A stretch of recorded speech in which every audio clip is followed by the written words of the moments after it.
नमस्कार। आज हम Sommerfeld theory of electrical conductivity के बारे में चर्चा करेंगे।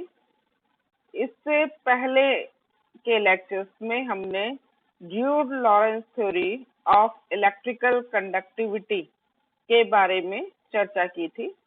हमने देखा था कि ड्यूड लॉरेंस थ्योरी में जो इलेक्ट्रॉन्स को क्लासिकल पार्टिकल की तरह से ट्रीट किया था और उसमें मैक्सवेलियन डिस्ट्रीब्यूशन का यूज किया था। Sommerfeld theory of electrical conductivity में इलेक्ट्रॉन को क्वांटम पार्टिकल की तरह से ट्रीट किया जाता है और उस पर फर्मी डिराक स्टैटिस्टिक्स का यूज किया जाता है। लॉरेंस थ्योरी में यह चर्चा की थी कि जब इलेक्ट्रिक फील्ड मेटल पर अप्लाई नहीं किया गया है तो वैलेंस इलेक्ट्रॉन जो फ्रीली मेटल के अंदर मूव कर रहे हैं उनका रैंडम मोशन होता है और इलेक्ट्रिक फील्ड अप्लाई करने के बाद उन पर एक फोर्स लगता है इलेक्ट्रिक फील्ड के द्वारा, जिससे उनमें एक अलाइंड मोशन आता है। लेकिन उनके पाथ में आयंस होने से आयंस के द्वारा इलेक्ट्रॉन्स की स्कैटरिंग होती है, जिससे कि रेजिस्टिविटी अराइज होती है। इलेक्ट्रॉन्स की स्कैटरिंग यानी कोलिशन को इनकॉर्पोरेट करने के लिए थ्योरी में रिलैक्सेशन टाइम टॉ का यूज किया गया था। टॉ को ये माना गया था कि वो इस बात पर डिपेंड नहीं करता है कि इलेक्ट्रॉन की क्या एनर्जी है, उसका डायरेक्शन ऑफ मोशन क्या है या वेलोसिटी क्या है। लेकिन Sommerfeld theory of electrical conductivity में टॉ को एनर्जी डिपेंडेंट लिया गया है, लेकिन इसमें एक्चुअल मैकेनिज्म ऑफ कोलिजन जो कि इलेक्ट्रॉन और लैटिस के बीच में होते हैं, उन पर बहुत ज्यादा ध्यान नहीं दिया गया है। थ्योरी स्टार्ट करने से पहले हम बोल्ट्जमैन ट्रांसपोर्ट इक्वेशन के बारे में थोड़ा सा चर्चा करेंगे। तो मेटल में जब इलेक्ट्रिक फील्ड अप्लाई किया जाता है तो फ्री इलेक्ट्रॉन्स पर इलेक्ट्रिक फील्ड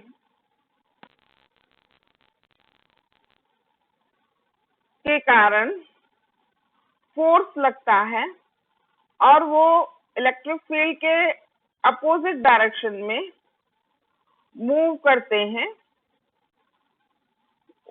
तो इस मोशन के लिए बोल्ट्जमैन ट्रांसपोर्ट इक्वेशन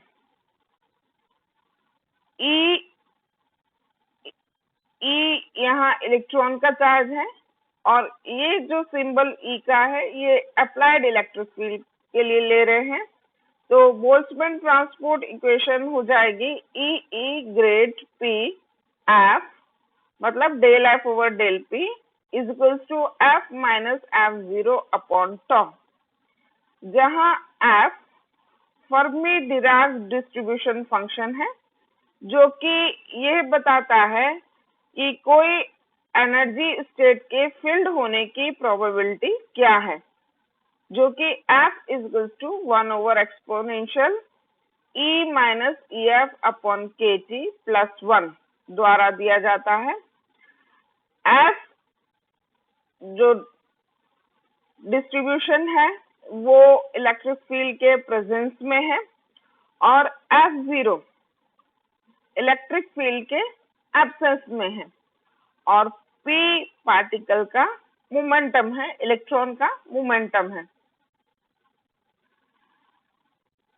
अब हम ये मान के चल रहे हैं कि मान लीजिए जो इलेक्ट्रिक फील्ड है हमने x डायरेक्शन में अप्लाई किया है,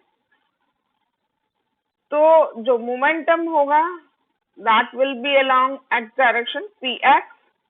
तो इक्वेशन हो जाएगी E(Ex) तो del F0 upon del Px = F - F0। या हमने F की जगह F0 ये मानते हुए लिखा है कि F0 F से बहुत ज्यादा अंतर नहीं है और फ्री इलेक्ट्रॉन की एनर्जी E = px² 2m होती है।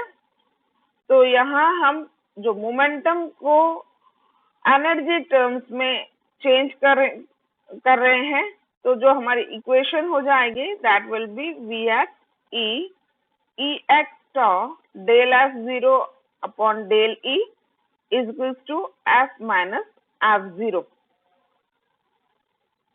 ये हमने इसमें Px = √2me से ये इक्वेशन आपको इस फॉर्म में मिल जाएगी। तो अभी हम इस पार्ट को यहीं छोड़ते हैं और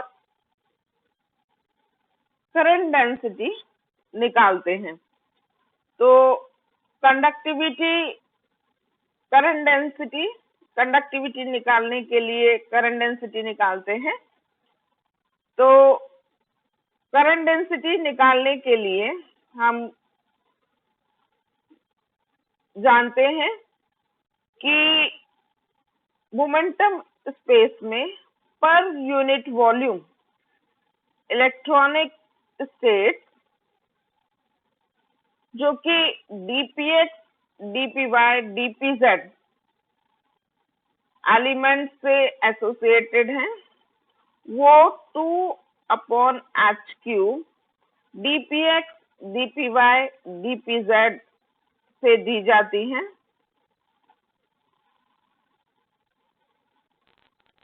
चूंकि ये 2 इसलिए आया है क्योंकि एक एनर्जी स्टेट में 2 इलेक्ट्रॉन्स, एक स्पिन डाउन और एक स्पिन अप का होता है, इसलिए यहाँ 2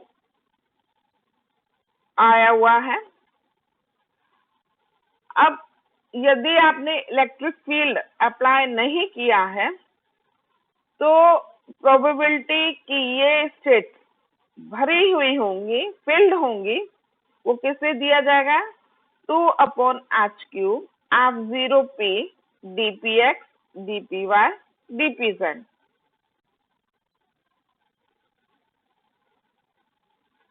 अब मान लीजिए हमने मेटल पे इलेक्ट्रिक फील्ड अप्लाई किया है और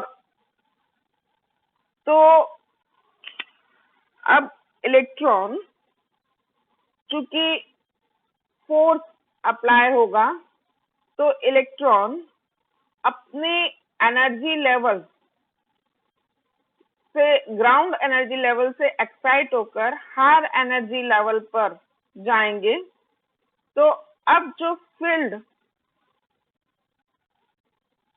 एनर्जी लेवल्स हो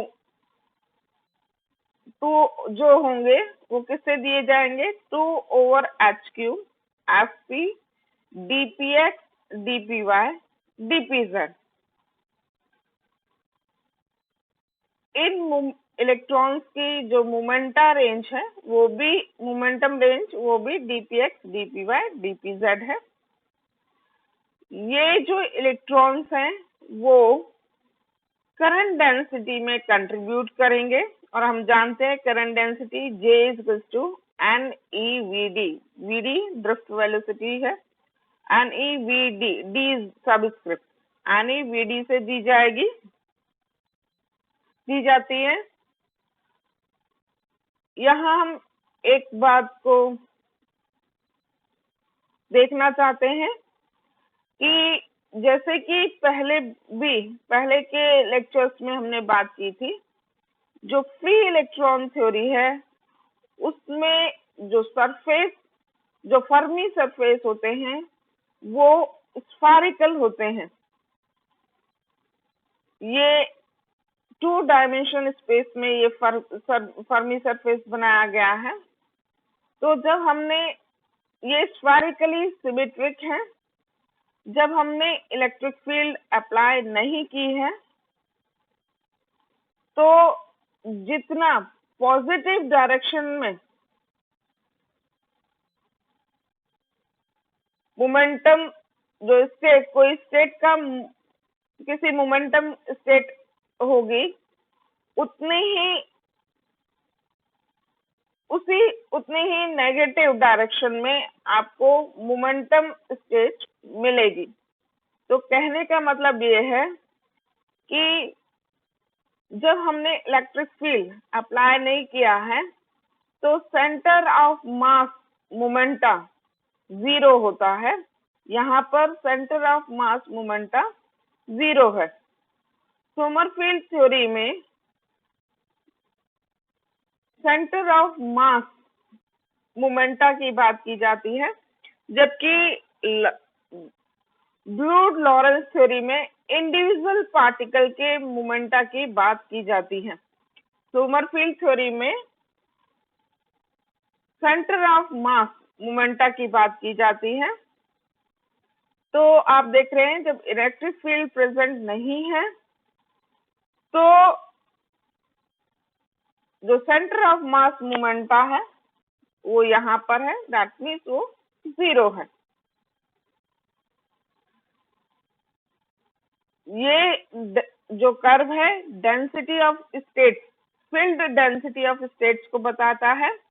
ये डेंसिटी ऑफ स्टेट्स का कर्व है। ये जब आपने फील्ड अप्लाई नहीं किया है तो ये सारी डेंसिटी ऑफ स्टेट्स फील्ड हैं, लेकिन जब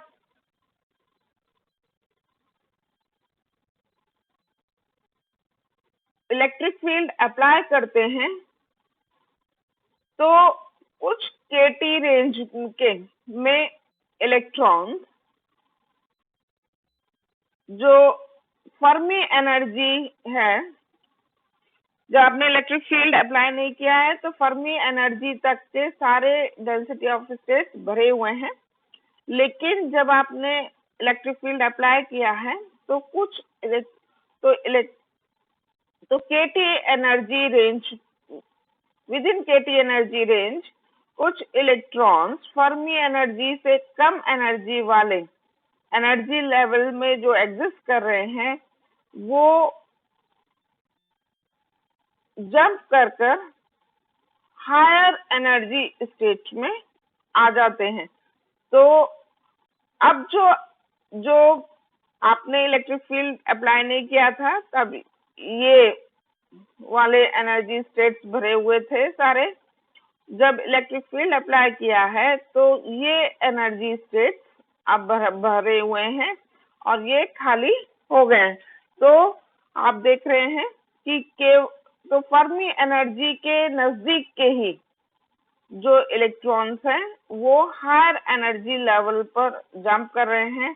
अंदर के इलेक्ट्रॉन, जो कम एनर्जी के इलेक्ट्रॉन्स हैं, वो अपने स्टेट में प्रेजेंट है, अपने ग्राउंड स्टेट में ही है, क्योंकि उनके पास इतनी एनर्जी नहीं होती है कि वो यहाँ से जंप करके फर्मी एनर्जी के ज्यादा एनर्जी लेवल्स में एक्साइट हो सके। तो जो करंट डेंसिटी में जो कंट्रीब्यूट करेंगे वो यही इलेक्ट्रॉन्स होंगे जो कि फर्मी एनर्जी के लेवल के नजदीक होंगे और इलेक्ट्रिक फील्ड अप्लाई करने पर वो हायर एनर्जी स्टेट में एक्साइट होते हैं। तो जो करंट डेंसिटी होगी that will be twice E over H cube Vx F minus F0 तो dpx dpy dpz। जैसे ही इलेक्ट्रिक फील्ड अप्लाई करते हैं तो इलेक्ट्रॉन मूव होना शुरू करते हैं, एक्सेलरेट होते हैं, वैसे ही उनका कोलिजन स्टार्ट होता है। कोलिजन को इनकॉर्पोरेट करने के लिए हमने बोल्ट्जमैन ट्रांसपोर्ट इक्वेशन का यूज करेंगे। तो इक्वेशन 3 जो हमने निकाली थी उसे इक्वेशन 7 में पुट अप करें तो आपको मिलेगा twice E square upon H cube Ex Vx square tau del F0 over del E dpx dpy dpz।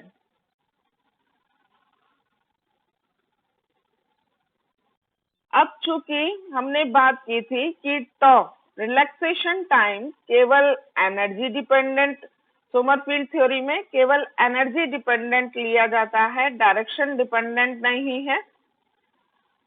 और साथ ही जो इंटीग्रल है उसमें केवल del F0 upon del E, यहाँ आप देख रहे हैं del F0 upon del E ही है और टॉ के एनर्जी डिपेंडेंट ही है।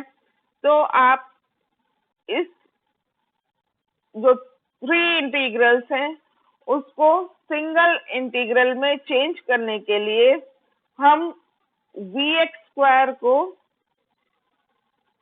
V स्क्वायर अपॉन 3 चूंकि वेलोसिटी डायरेक्शन डिपेंडेंट नहीं है तो V0 अपॉन 3 और dpx dpy dpz को 4 पाई p स्क्वायर dp से रिप्लेस करेंगे तो ये सिंगल इंटीग्रल में चेंज हो जाएगा। 4 पाई ये dpx dpy dpz सिंगल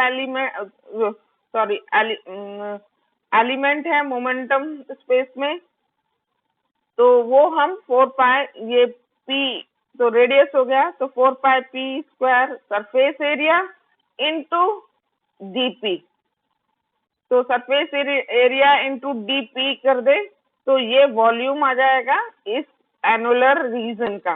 ये एनुलर रीजन का जो एलिमेंट है तो हम dpx dpy dpz को 4 पाई p स्क्वायर dp से रिप्लेस कर सकते हैं और Vx स्क्वायर को V स्क्वायर अपॉन 3 से रिप्लेस कर दें तो ये एक सिंगल इंटीग्रल हमें 3 टाइम्स इंटीग्रल नहीं करना पड़ेगा, ये सिंगल इंटीग्रल में चेंज हो जाएगा। उसके बाद हम जो मोमेंटा को एनर्जी में चेंज करना चाह रहे हैं तो p square is equal to 2me यानी p is equal to under root 2me से का यूज करते हुए हम p को जो मोमेंटम है उसे एनर्जी में चेंज कर सकते हैं। तो पहले तो हम यहाँ पर जो इक्वेशन में v स्क्वायर अपॉन 3 रखेंगे और यहाँ पर 4 पाई p स्क्वायर dp रखेंगे और फिर हम p square is equal to 2me की मदद से जो मोमेंट है उसे एनर्जी में चेंज करेंगे तो हमें ये करंट डेंसिटी की ये टर्म मिलेगी। माइनस तो इलेक्ट्रॉन के कारण है नेगेटिव चार्ज 16 पाई E square 2m upon 3h cube Ex electric field x direction में इंटीग्रल 0 टू इनफाइनाइट क्योंकि हमने इसे सिंगल इंटीग्रल में चेंज कर दिया है e to the power of 3 upon 2 tau E del F0 over del E into D. अब हमें ये इंटीग्रल सॉल्व करना है। यहाँ हम कुछ एजम्पशंस कुछ सिंप्लीफिकेशंस करेंगे। तो del F zero over del E, आपने इधर जैसे कि हमने बात की कि जो फंक्शन में जो इलेक्ट्रॉन्स केवल इस एरिया के जो कि फर्मी एनर्जी लेवल के नजदीक है, उसी रीजन के इलेक्ट्रॉन्स एक्साइट होकर हायर स्टेट में जाते हैं। दैट मीन्स जो del F zero over del E है, ये टर्म केवल इसी केटी रीजन में ही अपना सिग्निफिकेंट वैल्यू है इसकी। अदरवाइज बाकी और एनर्जीज के लिए इसकी वैल्यू लगभग 0 है। डेल एफ जीरो व डेल ई की सिग्निफिकेंट वैल्यू केवल कुछ केटी रीजन में ही है और बाकी के रीजन में इसकी वैल्यू लगभग 0 है।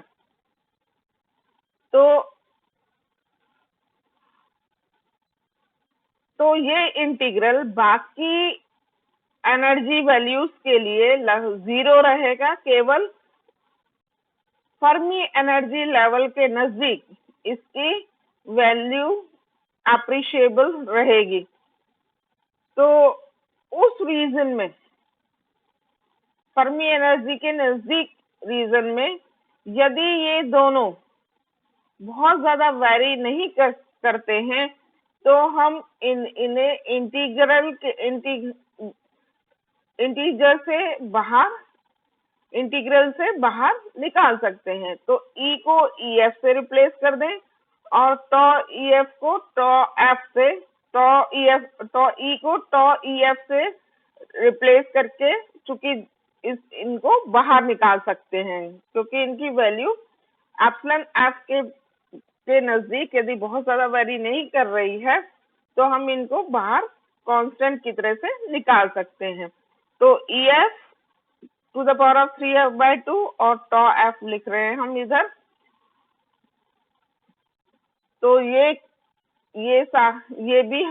दोनों भी हमने बाहर निकाल दिए हैं। ई को ई एफ 3/2 और टॉ ई को टॉ एफ लिख रहे हैं। तो आपके इंटीग्रल में केवल 0 to infinite del F zero over del E D E बचेगा। इस इंटीग्रल को हम कई बार पहले के लेक्चर्स में सॉल्व कर चुके हैं। इस कारण से हम इसकी, जहां हमने स्पेसिफिक हीट कैपेसिटी के बारे में डिस्कस किया था, वहां पर भी हमने इस इंटीग्रल को 0 to infinite del F zero over del E into D E को कैलकुलेट किया था। तो वहां से हम इसका डायरेक्ट वैल्यू रिप्लेस कर रहे हैं -1। तो -1 आप लिखेंगे तो Jx will be equal to 16 pi E square twice m half over 3h cube Ex EF 3/2 tau F। और स्पेसिफिक हीट के से तभी हमने EF मतलब EF की भी वैल्यू निकाली थी, उसे हम रिप्लेस कर रहे हैं। तो इसमें रिप्लेस करें तो आपको मिलेगा Jx equals to Ne square tau FM Ex। तो चूंकि conductivity Jx equals to sigma Ex होती है, तो सिग्मा मतलब current density equals to sigma Ex होती है। तो जहां सिग्मा कंडक्टिविटी है, इलेक्ट्रिकल कंडक्टिविटी, तो electrical conductivity sigma will be equal to Ne square tau F upon M। तो आप इससे देख रहे हैं कि ड्रू लॉरेंस थ्योरी में भी इलेक्ट्रिकल कंडक्टिविटी जो निकली थी that was Ne square tau upon M। तो जो डिफरेंस आया है वो टॉ की जगह टॉ F है। ये टॉ F उन इलेक्ट्रॉन्स का रिलैक्सेशन टाइम है जो कि फर्मी एनर्जी के नजदीक प्रेजेंट हैं। फर्मी एनर्जी के पास में जो प्रेजेंट हैं उन्हीं इलेक्ट्रॉन्स का relaxation time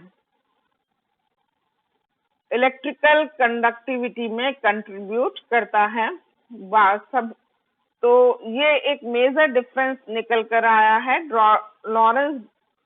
druid Lawrence theory में। इलेक्ट्रिकल कंडक्टिविटी में रिलैक्सेशन टाइम में वो सारे इलेक्ट्रॉन्स कंट्रीब्यूट करते हैं जो कि फ्रीली मूव कर रहे हैं, जबकि इसमें वही इलेक्ट्रॉन्स कंट्रीब्यूट करते हैं जो कि जिनकी की जो एनर्जी है वो फर्मी एनर्जी के नजदीक है। इसको हम एक फिगर से समझ सकते हैं। ये हमने पहले भी इसको बात की कि जब हमने इलेक्ट्रिक फील्ड नहीं लगा रखा है तो जो फर्मी सरफेस है तो 2 डायमेंशन में हम बता रहे हैं, वो इस तरह से जो डार्क लाइन है उससे शो कर रहा है, अंदर सारे एनर्जी स्टेट भरे फील्ड है। जब इलेक्ट्रिक फील्ड अप्लाई करते हैं तो सारे इलेक्ट्रॉन उनका जो वो delta V X is to E X tau upon M velocity से शिफ्ट होते हैं, जिससे जो फर्मी सरफेस है उसकी शिफ्टिंग डेल्टा वी एक्स से होती है। तो आप देख रहे हैं ये जो डैश लाइन है ये उस फर्मी सरफेस को बता रहा है, जबकि इलेक्ट्रिक फील्ड एक्स डायरेक्शन में इस डायरेक्शन में लगी है। तो इलेक्ट्रॉन्स पे फोर्स लगने के कारण जो इलेक्ट्रॉन्स की शिफ्टिंग है तो ये उसके कारण जो फर्मी सरफेस है वो शिफ्ट होता है डेल्टा वी एक्स से। Delta V X is equal to E X tau upon M है। तो आप देख रहे हैं कि जो शिफ्टिंग है वो केवल जो इस एरिया के जो इलेक्ट्रॉन्स हैं उनकी शिफ्टिंग है यहाँ, वैसे ही केवल जो शिफ्टिंग है वो फर्मी एनर्जी के नजदीक के डिस्ट्रीब्यूशन की है, इलेक्ट्रॉनिक डिस्ट्रीब्यूशन की है, जबकि अंदर का electronic distribution as it is है। जो डिस्ट्रीब्यूशन इफेक्टेड हुआ है वो केवल ये फर्मी एनर्जी के नजदीक का ही हुआ है, इसलिए केवल फर्मी एनर्जी के नजदीक के इलेक्ट्रॉन्स का ही रिलैक्सेशन टाइम कंट्रीब्यूट करता है। दूसरी तरह से आप ये भी कह सकते हैं कि जब इलेक्ट्रिक फील्ड अप्लाई नहीं किया है तो सेंटर ऑफ मास मोमेंटम 0 होता है। जैसे आप देख रहे हैं यहाँ पर सेंटर ऑफ मास मोमेंटम है, लेकिन जब इलेक्ट्रिक फील्ड अप्लाई करते हैं तो centre of mass momentum minus X direction में शिफ्ट होता है और इसकी शिफ्टिंग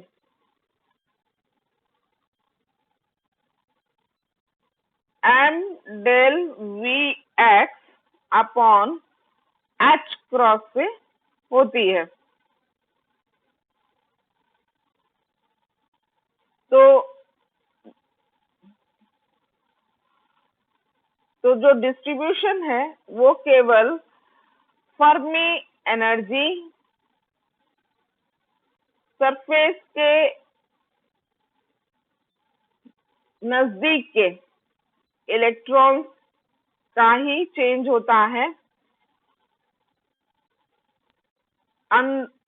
उससे कम एनर्जी के इलेक्ट्रॉन्स का पर कोई इफेक्ट नहीं आता है। धन्यवाद।